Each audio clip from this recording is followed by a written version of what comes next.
Hello and welcome to Black Bear Atheist. We're gonna continue the video that I started on ASKCliff.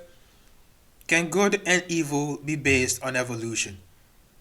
I did two videos already. This is part 3. You can watch them in different orders. It really doesn't matter because it's just different question each time. So let's just dig into it. Father. Most intellects don't believe in God. They tend to seek enlightenment rather than the Most High. And we know that gaining knowledge and wisdom is, viable to the Lord, stuff like that. But it kind of limits us in a way how, we have to deny ourselves and not lean on our understanding. So the question is, how can we reach our full potential of having intellect while believing in the word of the Lord? Before he answered, I'm sorry, I just gotta say the question is weird. Throughout time, they've been like very, very smart people and they've believed in God. Does that limit them? Not in every way. You could still be John. Is it John Lennox? Let me search it up. Yes, I'm right. John Lennox. You could be John Lennox, a very smart mathematician, a very smart individual in general, and still believe in God. You just limit. You, in a sense, you're limiting yourself, but it's really not limiting. It's just you not applying logic to every aspect of your life. That's how I see it. Like I was still doing well in school when I was a Christian, but I wasn't applying the same critical thinking to Christianity. And then when I did start applying it, it fell apart quite easily. One of the pieces of evidence for God's existence is your rational mind, my rational mind. Because think about it. An atheist is saying the rational mind comes from the non-rational. That's foolish for me. To believe that Good job with the dramatic pause. We're not saying we're not saying your brain or you came up from a non-rational mind. What are you saying? What are you saying? reason comes from non-reason, give me a break.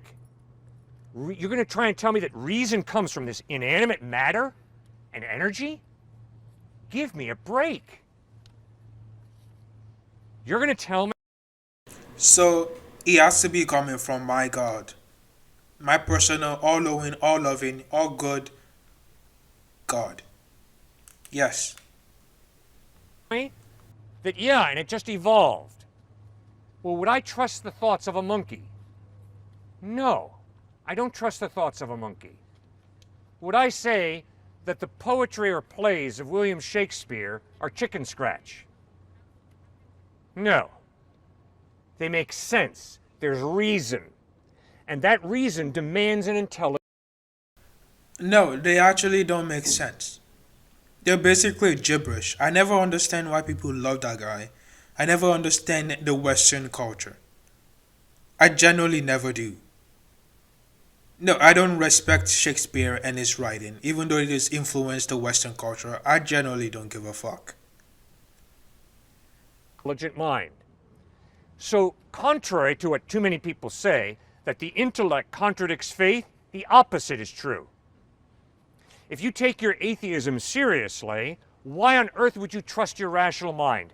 Would you trust the thoughts of a monkey?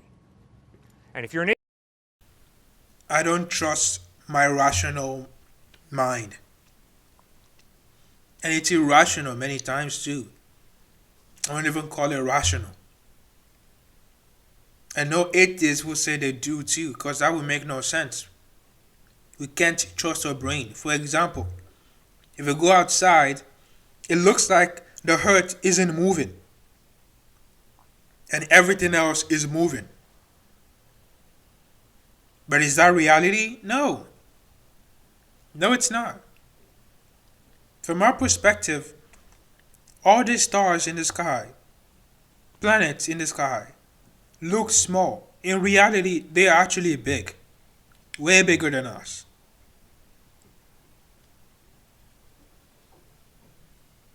Your brain can deceive you. Nobody, like no atheist is going to trust your brain. But Christians do trust their brain because apparently the brain was handmade by God. This divine God that made everything.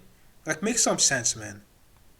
Atheist, you're saying, my rational mind comes from inanimate matter, possibly through a monkey, and now I've got this.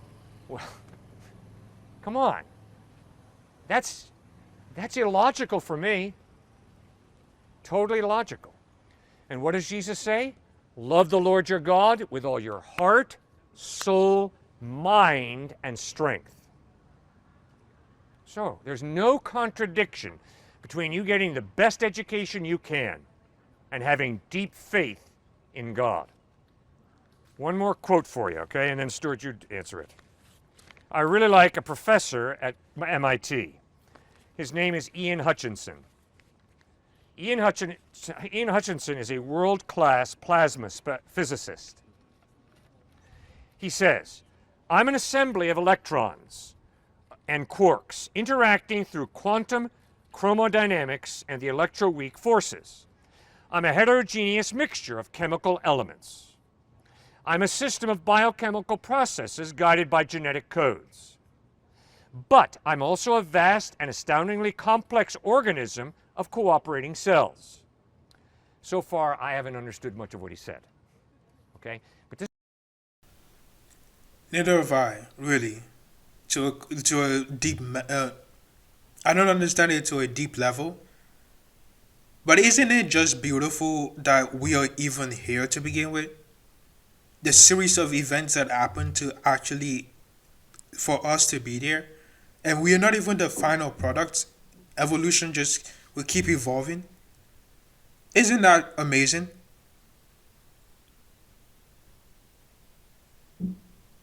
But then again, if God made us in his image, there should be no different race. There should be no different people. We should all look the same. You see how this logic falls when you actually try to look at what the biblical claim for creation and everything is? It's stupid. This is where I really like. He's a scientist, one of the best in the world. Okay? Now he goes on. I'm a mammal with hair and warm blood. I'm a person, a husband, a lover, a father. And I'm a sinner saved by grace. Okay, see, now what he shows is science is beautiful. The mind is beautiful. It's a gift from What he shows is what John Lennox shows. You can be smart. You can be very, very smart. You can be intellectual. You can be a scientist, a genius. If you don't apply the same logic in different fields to your religion and what you believe in, then you're gonna fall for anything that these people also falls for. You're gonna believe in demons and fairy tales. That's all he shows. The guy is most likely, the guy is definitely smarter than me, smarter than a lot of atheists. But he's not applying the same logic that he applies to his work, to his belief. from God. But to reduce all of knowledge to scientific knowledge is bogus. Because I'm a husband, a lover, and a father, Dr. Ian Hutchinson says, which is not scientific. It's emotions, which you can study through science. Relational.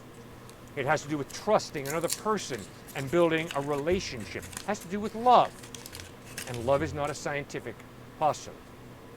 Again, you can search. Again, you could actually study those things.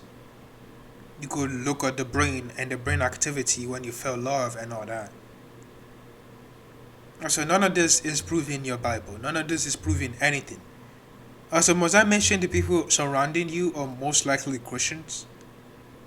Because no atheist is actually going to take the time of his day to actually do any of this.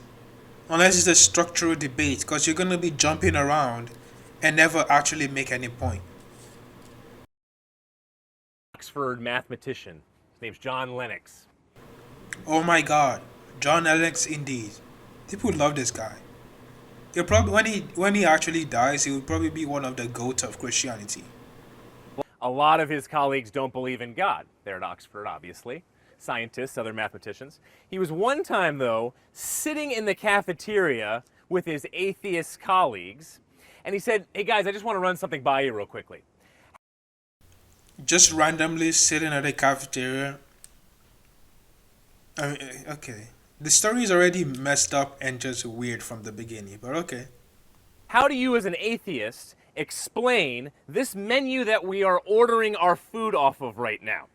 Because you obviously have dots on a page, it's ink. It's obviously you have plastic here, it's a plastic menu that you can hold.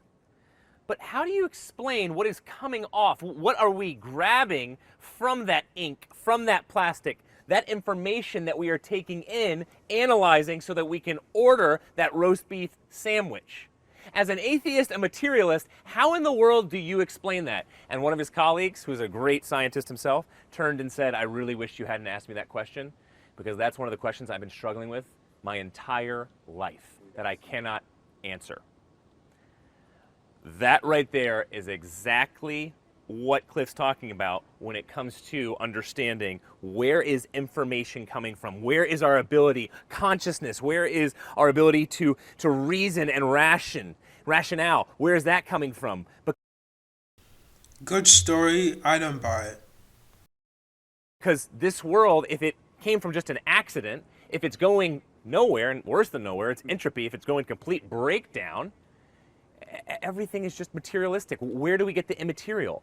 And the answer, I believe, is right out of John chapter 1. The Word became flesh. All the Greeks would have understood it in that day, because the word they're talking about, some type of rationale, some type of creative, they would have called it principle, above just the material. But what Christianity said it was, it's not just some type of reasoning, rationale, principle, some aloof God somewhere. No, it's God, clearly a personal God, who sent his son, Jesus Christ, and he is the Word, the information, the wisdom becoming flesh in humanity to save us. Yes, ma'am. Okay, so very lovely. Just speaking to the Christians that are already convinced there's a God. There's probably no atheists in the crowd, and the people that have asked questions so far are actually Christians. Just asking things about their faith. And guess what they're doing? Answering them like they're some atheists. Like every time I watch one of these people, that's how they answer these questions. You're not talking to an atheist who's against your beliefs. You're talking to a Christian who actually view the same thing. I did a video on Frank and Daily Dose of Wisdom. I point out the same thing, that a Christian was the one asking these questions. But these people come so hard, it's like, what's the point? Christians are the one asking these questions, not atheists. So why are you addressing them like they are atheists? Also, do these people believe that atheists are just walking dictionaries and walking laptops and walking internet, and we can tell you whatever and whenever, tell you how we are biologically made? Bro, I'm studying finance, not science. I mean, asking me, it's like randomly asking me about coding. Like, what do you expect me to know about that? Do you want me to code an entire, I don't even know what they're called. Do you want me to code an entire series of whatever they're called? Do you want me to code a game for you or something? Like, these people be asking questions like this just randomly. Man is trying to get some food, and you just went at him and say, where does all this knowledge come from? We're not saying we're not complex beings, Lennox, Cliff, and Stewart. That's not what we're saying. We're complex. There's so many things that came into place to actually, for us to end up here. For that menu to be made, there's so many things that came into place for it to actually be made. The materials, but let's even talk about the language. Language have changed over time. This is not the English that we have 200 years ago. It has continued to change. there's so many things that are affecting that same moment. And every time you start thinking about it, it's a lot of stuff.